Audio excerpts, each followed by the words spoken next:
Coming up today, we'll talk about how the Braves blasted it all over the park Tuesday night for their sixth straight win against the Cubs since September of 2023.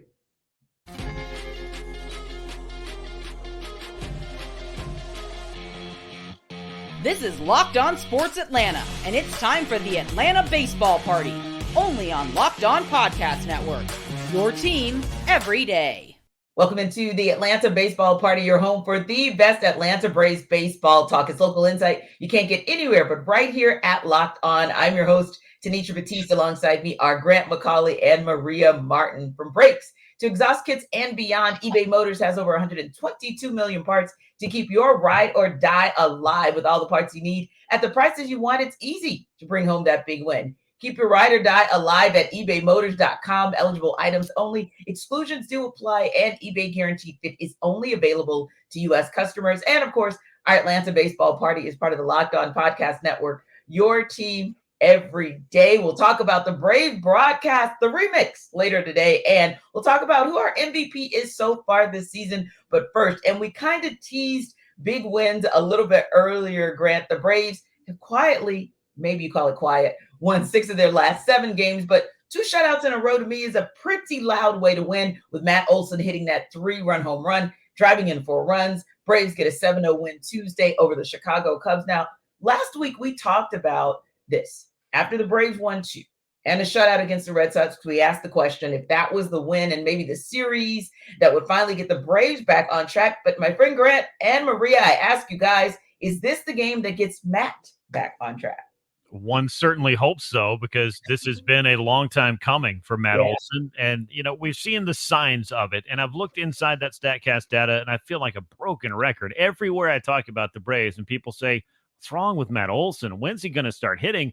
I always say the same thing, which is, well, he's actually hitting the ball really hard. He just has nothing to show for it. And the eye test certainly backs that up. I mean, there have been games where I've watched and I've just thought, man, I'm really sorry, buddy. That's just, that should be gone, or that should have, that was a great play or whatever. It just seemed like he had no luck, or no luck except for bad luck when it came to that. But now he has just stayed with himself with that process. And that is, I think, what makes Matt Olson, among other Braves hitters, really good at coming out of this stuff is they continue to trust their process. They want to be in the lineup every day.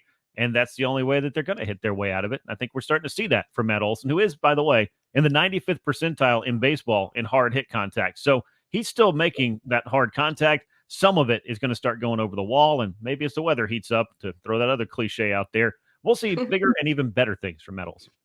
And I love that you said that, because I have been just kind of listening to you or watching you, because I feel the same. Like, there are certain moments when we go, oh God, the sky is falling, the sky is falling. Well, the sky's not really kind of falling. It may be just a little bit grayer than we're normally accustomed to, but everything's fine. And like you said, the average exit velocity for Matt Olson is still at a 94.3. That hard hit rate, 57.1%, amongst the tops in the majors. So yes, the sky is not falling. And Matt Olson reminded us last night, Maria, that everything's going to be just fine.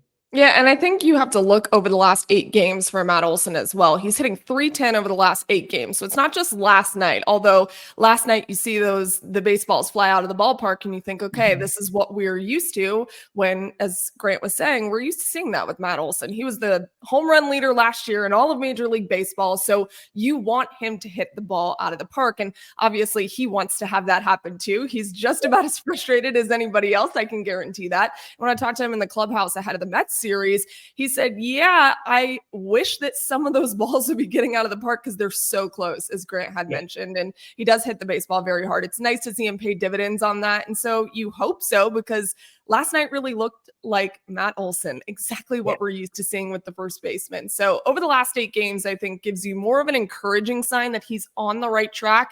Slumps happen in baseball. This one a little longer than we would probably like for Matt Olson, but again, cliche, it's warming up. They are at home, which is good. It's nice to be home. It's warm outside. So I think you're going to see a little bit more of that coming from Matt Olson, and very soon. Indeed. And, Grant, we could say the same thing for Chris Sale as far as maybe his first turn, right? We can look back earlier in the season and go, oh, dear God, is this a good move? So to speak, right? If you're one of those kinds who goes into panic mode sooner rather than later. But I don't know. I kind of like the recency effect. And when I say recency, as in his last 5 starts. Let's go with that as a recency effect. But then you can even look at the last 3 turns, 18 innings pitched, 28 strikeouts, 1 ERA, 0.50, 1 earned run rather, and 0.50 ERA. Just crazy, crazy numbers. 9 strikeouts last night, third straight start with at least 9. Didn't walk a batter. Grant, when you look at him, obviously we were hoping for the Chris Sale of old, but the returns this early have been just fantastic. But what can you say about him when you look at him and say, man, what is the secret sauce for Sale to have won his 5th straight game in a row and done it in such dominant fashion? I mean, I'll tell you what the secret is, and it's not a surprise. And it's the number one thing that Chris Sale was looking for the last 4, nearly 5 years, and that is health. He is now healthy, and he still has plenty of tread on the tire, plenty of gas in the tank, whatever you want to call it. But yeah, you look at the way he has pitched this year. I mean, I would go as far as to, with respect to what Reynaldo Lopez has done, because it's been a very pleasant surprise from somebody that when he signed, you didn't even really know he was going to be in the rotation. But Chris Sale has been as advertised as far as vintage Chris Sale is concerned. You mentioned those recent starts, 28 strikeouts in his last 18 innings pitched. He's up to 61 on the year and 49 2/3. That's very Chris Sale-like vintage Chris Sale. At that, the ERA continues to drop. It's just over 2.5 now. And you knew with Spencer Strider going out, different guys were going to have to step up and just be themselves. They don't have to do extra, but they got to be themselves. We've seen Max Fried return to form. We're seeing this from Chris Sale. Charlie Morton has looked great, and Reynaldo Lopez has done his thing. You can stabilize that 5th spot. I think that they have a lot of options and could explore more later in the year, but you had to have a healthy Chris Sale. I said it in spring training, and I still believe it. He was the X factor to help take this rotation to another level. Unfortunately, the Spencer Strider injury, it just is what it is. Every team has to deal with it. But with the way Chris Sale and others are pitching right now, you have faith that this could be a very formidable rotation over the course of 2024. And Maria, I kind of like an article that we read from our buddy over at the AJC. I think Justin Toscano kind of detailed some of Chris Sale, speaking of health habits in a different way, but his diet, just kind of being very strict about the diet and saying like that's not kind of his wheelhouse, it's more of his wife's wheelhouse, but he picked up the mantle and it's worked for him. And sometimes, to Grant's point, it's not anything major. It's not something that's mysterious and something that is world changing. Sometimes it's just tweaks like that to your health, or meaning to your diet, or maybe it's just tweaks in terms of something that you can't necessarily be responsible for or held accountable for, which is your health. Maybe it's just the baseball angel saying we'll tweak a few things in Chris Sale's favor, but certainly it has worked to Sale's advantage, and also it has worked to the Braves' advantage so far this season with a much needed, like, exceeding expectations performance from him so far. Yeah, I mean, one of the things for Chris Sale, as Graham mentioned, was health. But, all 3 of us can attest to this. When you get over the 30 threshold in your age, you do have to approach things a little bit differently. And he understands that. He's at a different point in his career. So health means something different to Chris now. How does he navigate being healthy? Part of that is his diet. Part of that is tweaking other things that work for him now that maybe didn't when he was at his peak and he was a Cy Young contender in a Red Sox uniform. So this is different for him. 13 scoreless innings from Chris is fantastic to see. And yeah, you needed guys to step up with Spencer Strider exiting early, and nobody thought that was going to happen. But again, part of the game, people are going to get hurt. I'm sure more people are going to get hurt throughout the year. So what did that mean? It meant that Chris Sale needed to be exactly what they signed him to be. And it was a head scratcher. I remember sitting there in Miami in December at the Orange Bowl, seeing that Chris Sale was coming over to the Braves and thinking, why? But I also kind of like it because I knew what Chris Sale could be, again, if healthy. We see him healthy. We see what he is. He hasn't dropped off at all from what we do know Chris Sale to be. And so I think if he can continue the diet tweaking, wife suggesting food element, I think that things will continue to be really great for Chris, because what he's doing is really encouraging. And when you listen to him and you ask him, hey, what are you doing differently? What do you want to do differently? All he says is, I just want to win. And I think that's the same mentality for everybody else in this clubhouse. So great to see him back to form. I mean, 41 strikeouts and 3 walks over the past 5 starts. It's pretty good. Yeah, we'll take that any day. And I tell you another thing that works so well, and we kind of talk about this here and there.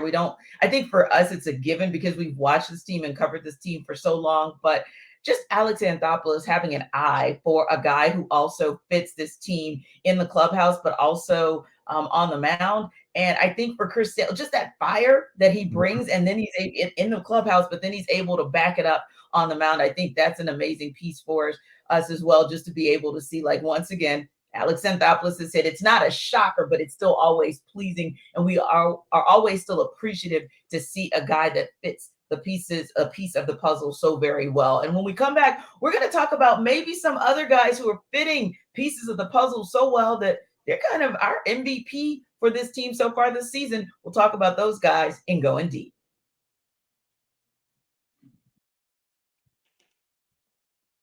This episode of the Atlanta Baseball Party is brought to you by eBay Motors.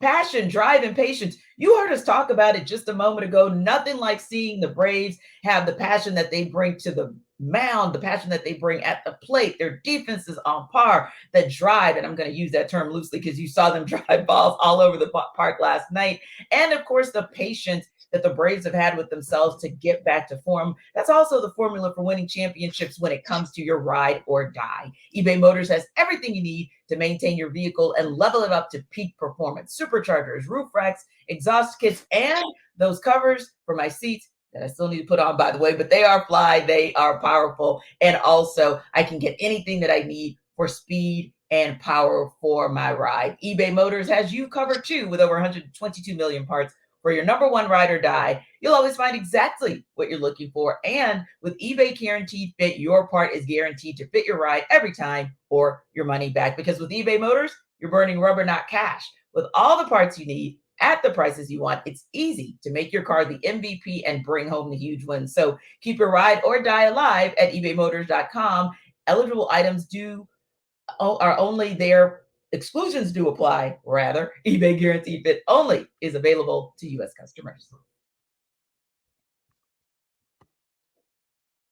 All right, Maria, another guy who is absolutely on his way back, I think, but I want to hear from you, hear your thoughts on that. That's Michael Harris the fourth. He led off the fourth inning, or Michael Harris the second led off the fourth inning. I don't want to give too many MH for the Atlanta Metro. He's just number two.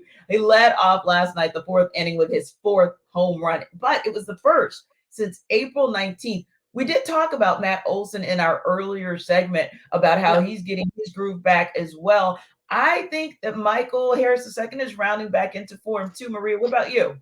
Yeah, I mean, I think so. To snap a 20-game home run drought obviously feels really good. And he's another one of those head scratchers when it comes to the slumps. And they've all collectively gone through this slump together, it feels like, which could be a good thing. It also could mean that they're turning a corner at the right time together. I mean, look at Michael Harris. We talked about in the last 8 games for Chris Sale, in the last 4 for Michael Harris, 5 hits and 2 walks. That's encouraging. It means that he's getting back to being on base. He's flirting with his on-base percentage numbers that he had in the last couple of years as well. I mean, he gets on base right now 30% of the time. He's usually right over 30% in the history of him being in a Braves uniform. So it tells you that he's getting back to what we know he can do, which is get on base and drive people in. So he's close. And I think that yesterday was definitely an encouraging sign for Michael. He likes that 6th spot in the lineup. That's very encouraging as well. Yeah, and that's what I was thinking too. When I looked at the lineup for last night's Braves Cubs game, I thought to myself, I like that for him as well. One thing that we don't, well, I can't say we don't give Brian Snitker credit. I said maybe sneakily we don't give him enough credit for his ability to tinker with the lineup and how usually it always pays dividends, not just for the Braves overall, but also it pays dividends individually. And yeah, Michael Harris II is one of those guys where he'll move him around the lineup. A lot of times we'll see him in the 9 hole. Obviously last night we didn't. Maybe that'll pay dividends as well. But the other thing I like about Michael Harris II is something that I think we don't talk about. Well, we talk about it quite fine, but I don't know if maybe nationally there's a lot of appreciation for the defense. And once about Michael Harris II, there have been times over that 20 game stretch where maybe we haven't seen him do what he's normally doing or as we're accustomed to seeing him do at the plate. But we've seen him do out there on defense, and so very needed in so many situations. And I think too, this is a team. This takes me back to last season as well, because remember there was a little swoon last year, and when he finally kind of hit his stride, we asked him the question, hey, what what's going on, like what's made the difference. And slowly but surely, it goes back to what you were saying, Maria, kind of a guy who not necessarily had a swoon per se, but has had his fair share of swoons as well in Marcell Ozuna. And he's that guy that helped Michael Harris II get back on track in terms of what he said to him last season. And in my little mind, I like to think, maybe there's something that Marcell Ozuna has said and done this season as well to kind of help Michael Harris II to kind of get out of that slump and kind of slowly round his way back into form. But like you said, the good thing about the Braves as well, and I'll call it a good thing, we'll look at it optimistically, is there was a stretch of time where we were saying, okay, when we look into the top of the order,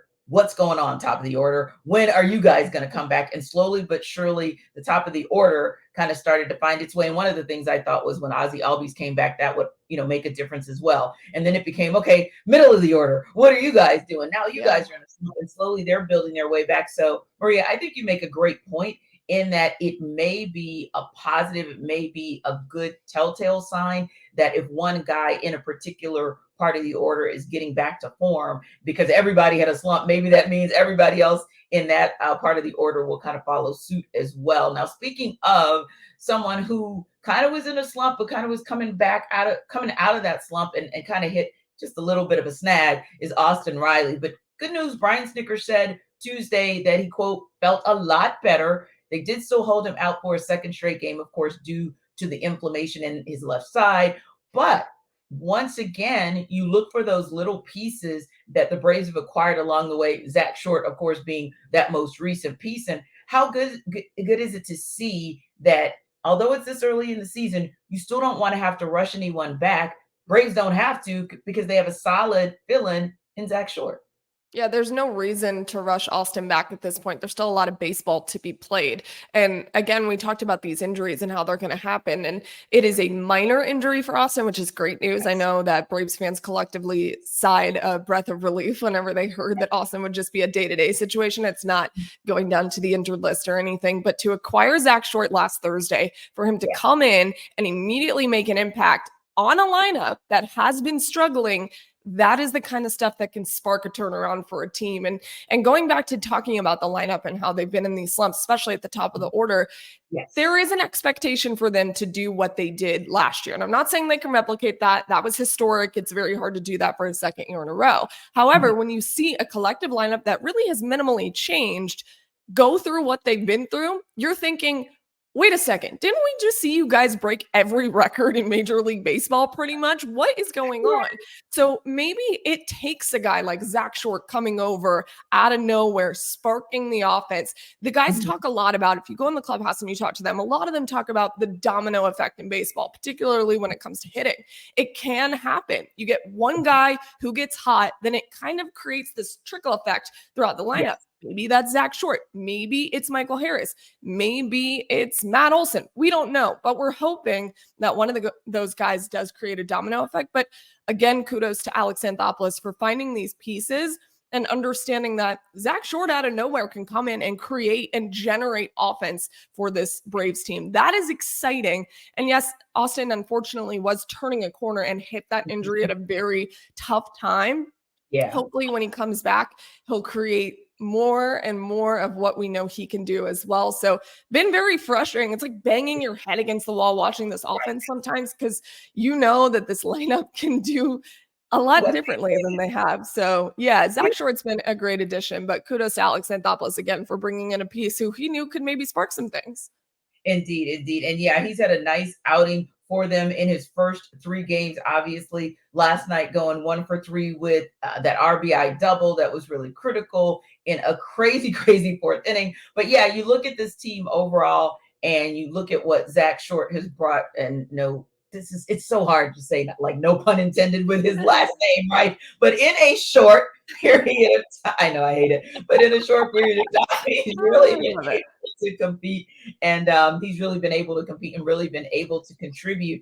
And kind of a surprise for us in that short period of time, kind of a surprise for him to have been acquired last week, right after the Braves wrapped up their series with the Boston Red Sox. But we've had some surprises, good or bad, this first quarter of this season. So we're kind of approaching that mark right now. Of course, the Braves with a record of 26 and 13, roughly wrapping up that first quarter of this 2024 season. So, Maria, like I said, we've had surprises, some good, some not so good, but what's been maybe the biggest surprise for you so far this season? Got to be Reynaldo Lopez. I remember talking to him in spring training, and as Grant had mentioned earlier in the show, not knowing whether or not he would be a part of this rotation. I even asked him that question. Is there a side that you prefer? Do you prefer to close, or do you prefer to be a part of the starting rotation? And he did say that there is something about closing a baseball game. It's the adrenaline. It's the situation. You have a lot of pressure when you're brought in to finish a game. But wow, has he really done what we didn't think he could do? And especially in a time where, again, Spencer Strider goes out. You don't really know what this starting rotation is going to look like. And you've needed guys like, Reynaldo Lopez starting, who struggled a lot and was on 3 different teams last year. So keep that in mind. This is a guy who's bounced around, has had a kind of an up and down career. He's not had, in the trench moments, but he's not been a consistent starter or closer for that matter. So I think it's been really nice to put him in the starting rotation. He's been someone who's been consistent, reliable. Those are 2 things that you need in your starting rotation. He really hasn't had an outing where I felt so concerned that I thought, yeah, that wasn't a good idea. Whereas Bryce Elder has had that sometimes this year. So he's been my biggest surprise, and in a very good way. Yeah, exactly. And you know what? We're going to keep it positive. So I'm going to give a good as well. He would have been my choice. So I'm going to co-sign with you on Reynaldo Lopez. And maybe I will give this guy an honorable mention, Marcell Ozuna. I was going to say Ozuna too. Yeah. Exactly. I can't imagine that we thought it was going to be this good this early. Think about last year. Like, this is a guy who on and off, really for the last couple of seasons, there have been some calls for, hey, get him out of there. He's done all that he came to do. You only brought him here because he's a big bat and the big bear is not doing what he's supposed to be doing, right? And then we know there were some off the field challenges as well. But Marcell Ozuna just kind of quietly stood his ground, quietly waited for the game to come back to him, didn't kind of chase after it at the plate. Brian Snitker stood by Marcell Ozuna at moments where it just felt like, what are you kidding me? Now I'm starting to question you as a manager, because why aren't you getting rid of this guy? Why aren't you moving on? And all Marcell Ozuna does is be kind of that big brother who, as we talked about earlier, helps Michael Harris II to get out of his slump. All Marcell Ozuna does is bat his way out of his slump last season. And then all Marcell Ozuna does this season, Maria, is give the Braves all the hope that they need, because when everybody else's bat was literally non-existent, Marcell Ozuna's bat came up big early and often for this team. And right now, sitting in the top 10 for batting average at 329, tied for second. And it's like he's, back and forth with Shohei Ohtani for the best or highest number of home runs in the majors with 12, 41 RBIs, number 1 across all of Major League Baseball, and second in OPS with 1.03. Those are crazy good numbers, but I think outside of the numbers, it's the fact that he just kind of quietly keeps on grinding for this team, and he just quietly keeps on making the contributions when it's needed most. And he's really kind of put this team on his back, especially early on when this team had some struggles offensively. And not just once. I mean, it's been multiple times, right? And there are times where you're thinking, I need somebody else to hit something here. And it's been Marcell Ozuna, which again is the most surprising candidate for that position. And, you know how it is when there's off the field issues. If you're not doing well on the field, there's going to be a lot of people who don't want you to be there anymore. And that's only natural. And that happened with Marcell Ozuna, and the off the field issues were consistent. It wasn't just a one-time incident. It was multiple times. And so you're thinking, why is this guy still around? It's a waste of money. That, I heard that multiple times from Braves fans, and rightfully so, because he wasn't producing on the field and he was giving you a headache off the field. Well, now I think that he really has matured and turned a corner, and, hopefully he's matured in more ways than one. But it's been nice to see. It's been good to talk to him whenever he is on this upward trajectory. He's been a positive reinforcement in the clubhouse as well, kind of bringing some of those younger guys along. As you had mentioned earlier, he does give Michael Harris some words of advice, and quite often, which is nice. It's nice to have somebody in the clubhouse that you can bounce ideas off of, and those two have each other for sure. And he's tried to do that with some of the other younger guys as well. So it is nice to see. If you would have told me at the beginning of the year that Marcell Ozuna would be producing in the way that he is offensively, I would have told you you are absolutely crazy. There's no way. Maybe he could do half of what he's doing, but no, it's been good to see. And it's nice. I love a good redemption story. And certainly he's putting that out in front of us in real time. Indeed, he is. And speaking of bouncing ideas on and off of each other, we're going to see a remix of that with some guys bouncing their ideas off of one another in the Braves broadcast later today. We'll talk about it later in the stretch. This update of episode of our Atlanta Baseball Party is brought to you by Prize Picks. So think about this, guys. America's #1 fantasy sports app has over 3 million members. Why? Because it's the easiest and most exciting way to get in on the action while you watch your favorite sports and players. You just pick more or less on 2 or more player stats and watch the winnings roll in. Now, of course, we know that the baseball season is officially underway. We talked about it earlier. Maria and we talked with Grant a little bit earlier about the Braves being through about a quarter of the season. So you don't want to miss out as this Brave team continues their upward trajectory. You can pick your favorite players from the diamond in your Prize Picks entries, whether it's strikeouts, RBIs, or first inning runs. Take your pick of more or less and add them to your Prize Picks entries today. You can also get in on the playoff action and win up to 100 times your money on Prize Picks as you and the world's best players take the game to a new level during basketball's postseason. So with Prize Picks, there's something for every sports fan, and it's pretty simple. They offer weekly promotions and special offers for the biggest moments in sports. They also offer Apple Pay for quick and easy deposits into your account this basketball season. So how do you get it done? You download that Prize Picks app today. Use code LOCKEDONNBA for a first deposit match up to $100. Again, download the Prize Picks app. Use code LOCKEDONMLB for a first deposit match of up to $100. Prize Picks, you can pick more, you can pick less. It's that easy. Okay, so Maria, they're going to have a little fun on the TV broadcast again today. It's the return of the 4-man booth. Chipper Jones. Hey, little Chipper. Tom Glavine, Jeff Francouer, and Brian McCann on the broadcast. Of course, Smoltzy's out celebrating his 70th birthday, so happy birthday to John Smoltz. I'm so excited that I actually found my Chipper bobblehead again. So I'm like, woo! But anywho, I know I love that Chipper bobblehead. How excited are you to see this crew mix it up again? Yeah, I think it's great. I mean, you got to do something to generate excitement when you can't even watch them on TV, right? Yeah. No, I'm serious. No, I wish Schmaltz was a part of it too. Again, happy birthday to John, who's obviously one of the greatest to ever wear a Braves uniform. Great to be around whenever we're around him, which is nice too. But yeah, I mean, it's going to be fun. It's going to be fun to see Brian McCann in there as well. These are some really big names that are going to be a part of the broadcast here the next couple of times too. Mixing it up is so great because these guys all have great personalities. They're perfect for TV. And how lucky are they that they have some of the best to ever wear a baseball uniform in general that can just be so good on TV as well. So I'm very excited, and you have to generate excitement somehow. Like I said, I want them to figure it out so more people can watch it. Yeah, I feel the same. Like, it'd be nice if the majority of us could actually tune into it, because I think we all kind of remember the first couple broadcasts, and it was a pleasant surprise because, you know, right now all the talk is about the NBA on TNT team and whether or not you're going to be able to see how much longer will you see Ernie Johnson, Kenny Smith, Charles Barkley, and Shaquille O'Neal together. And we all know that may be arguably one of the best teams to ever be assembled for.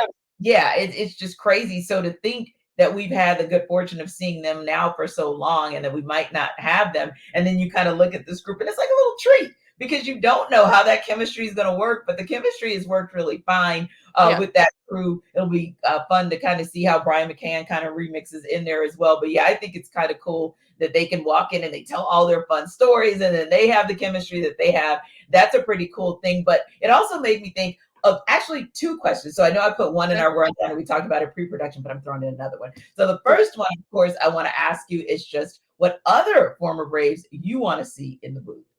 I would love to see Andrew Jones in there. And I think just because every time I talk to Andrew, he has something funny to say to me. So I think that he would be a really good personality. And, he's great. He's great on TV. He's great in interviews. And he's got a plethora of good stories. So throw him in there. That would be really nice. And it is nice. I'm glad that you mentioned all the stories that they tell, because that's the best part of it. I mean, you can watch them break down baseball all day long, and obviously they know the game and they bring little nuggets to the game that people need to hear. But to me, it's better to hear, oh, hey, remember this game, or hey, remember when this happened. You don't get that anywhere else, and you can't get that from the guys that never played in a Braves uniform. So yeah, I would love to see Andrew Jones in there. Not that Outcast wore a Braves uniform, but that would be so fun. Oh yeah, I'm co-signing Maria. I love it. They don't bobble well, but there we go. There they go. That is the coolest bobblehead way sidebar, but by far. Yeah, but I love what you're saying, because, and a shout out to, I've got my little Andrew Jones over here too. So yeah, I got the Jones boys as my bobbles. But yeah, I would love that. That's a cool one, because everybody that I know who saw Snoop Dogg on a hockey broadcast is like, bring him back. So funny. I loved it. It was just entertainment, like on 10. So yeah, I think, and also Maria, you're talking about two guys who have a love of the game. They know the city. They love the Braves. Like, that's the kind of guys you would want to see, because I'm sure they would have stories to tell, just like, you or I would, about our teams. And that's what makes this broadcast so intriguing, because we get to hear all the stories, and it kind of takes us back as not just media covering the Braves, but as fans as well. So one more before we wrap up. As you guys know, our girl Maria is also the mastermind behind Sports Extra here on 11 Alive each and every Sunday. And she brings in me and Grant McCauley, our guy Jarvis Davis, and so many of our other local media members to talk sports and chop it up. But Maria, if you had to put together like your own like superstar broadcast team outside of the locals, right? Who would be the guys or girls that you would bring in to kind of chop it up for Sports Extra on a special edition of the show? Could this be like anything? Anyone, anything? Once they're not local media, go for it. Oh man, this is such a tough question, because I think, oh man, I wish you wouldn't have put me on the spot, only because there's so many things going through my head. I to go Taylor Swift like out of my head, because our girl always goes there. So. Oh, is this where we're going? So the first person that came to mind for me was Wayne Gretzky, because he lives here for the show. He does the hockey show in town. He's gone to Braves games before, so I would love to have the great one in. That would be so fantastic. And I was gonna throw in like Shaq or something, because I was thinking local but not local. You know what I mean? And he's wiggled his way onto the hockey broadcasts as well lately. So has Chuck. So that's been really funny. But yeah, let's go Wayne Gretzky. If I was gonna go like an artist, I would say Justin Bieber, because he's such a big sports fan. He's mostly a hockey fan, but still, like, he's a really good sports fan. He'd be really funny, I think. But him and Wayne, I don't know how that would work out. So I don't know. Maybe Outcast can come too. Let's just bring everybody in. Yeah, let's just bring them on. No, I love it. I absolutely, and I love the Wayne Gretzky, because I don't know if you guys know on our baseball party side, but on our sports party side, which we'll talk tomorrow. So definitely make sure you guys come by and check that out. We do talk about the hockey presence returning to Atlanta. So it's no shock that Maria would want somebody for hockey to come by, because she really has been an ardent supporter. She's been covering that story from day one. So I love that as a call. And like you said, Outcast, I mean, that's almost like drop the mic. Like, whether you get one of them, both of them, it doesn't even matter. You get them on a show, like, I'm tuning in. And I think for me, I'd probably go with, like, I don't know, I'd be interested to see how to go with Killer Mike. Like, oh, Killer Mike would be great. I think he'd be good. Yeah, I think he'd be good. I think he'd bring some real levity to it. He also has a lot of opinions on Atlanta sports. Yeah. So, anytime you ask him, whether it's about the Falcons or the Hawks or the Braves, he's very opinionated. So I think that he wouldn't give you like the cliche answer, which is, not what you're looking for either, because you want a good conversation. So Killer Mike would be awesome. I think that's a good pick. I love that. Yeah, I think he would be too. And I'll go with, so that would be kind of like my sports fanatic kind of artist guy. But I think, I might throw, and again, this is not something that we can actually do, but hey, Maria and I are like, we are dream face. I would love it if like this was an era, maybe of course it'd be like 10 years ago, if we could get Hank Aaron on. Could you Oh, that'd imagine be so hearing Hank cool. Aaron stories? Yeah. And he was actually, and his wife, of course, still is, but they're ardent supporters of my alma mater, Xavier University. So I'd love to just chop it up with him, both about what he did on and off the field. I think that'd be pretty darn incredible. And you guys are incredible for stopping by the Atlanta Baseball Party, your home for the best Atlanta Braves talk. Remember to like and subscribe to our YouTube channel. We're free and available wherever you download your podcasts. And like I said, we'll see you guys tomorrow on the Atlanta Sports Party.